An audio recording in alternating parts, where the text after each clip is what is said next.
Phone pay ನಲ್ಲಿ Airtel recharge ಮಾಡುವವರಿಗೆ big shock. ಹೌದು, ಏರ್ಟೆಲ್ ನ 199 ರುಪೀಸ್ ಯೋಜನೆಯು 28 ದಿನಗಳ ವ್ಯಾಲಿಡಿಟಿಯೊಂದಿಗೆ ಬರುತ್ತದೆ. ಕಡಿಮೆ ಬೆಲೆಗೆ ಅನ್ಲಿಮಿಟೆಡ್ ಕರೆಗಳೊಂದಿಗೆ 1 ತಿಂಗಳ ಮಾನ್ಯತೆಯನ್ನು ಬಯಸುವ ಬಳಕೆದಾರರಿಗೆ ಈಗ ಯೋಜನೆ ತುಂಬಾ ಉಪಯುಕ್ತವಾಗಿದೆ. ಆದರೆ ಈಗ 1 ತಿಂಗಳ ವ್ಯಾಲಿಡಿಟಿ ಯೋಜನೆಯನ್ನು ಪಡೆಯಲು ನೀವು ಫೋನ್ ಪೇ ಮತ್ತು ಪೇಟಿಎಂ ನಲ್ಲಿ ಹೆಚ್ಚಿನ ಹಣ ಖರ್ಚು ಮಾಡಬೇಕಾಗುತ್ತದೆ. ಈ ಯೋಜನೆಯನ್ನು ಈಗ ಫೋನ್ ಪೇ ಮತ್ತು ಪೇಟಿಎಂ ಅಪ್ಲಿಕೇಶನ್ಗಳಲ್ಲಿ ನಿಲ್ಲಿಸಲಾಗಿದೆ.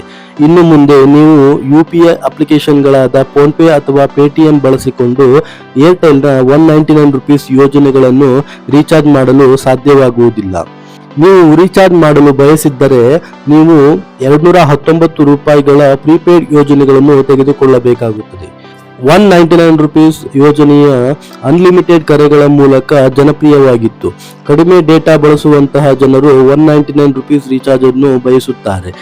ಆದರೆ ಈ ಯೋಜನೆಯನ್ನು ಇನ್ನು ಮುಂದೆ ರೀಚಾರ್ಜ್ ಮಾಡಲು ಸಾಧ್ಯವಿಲ್ಲ.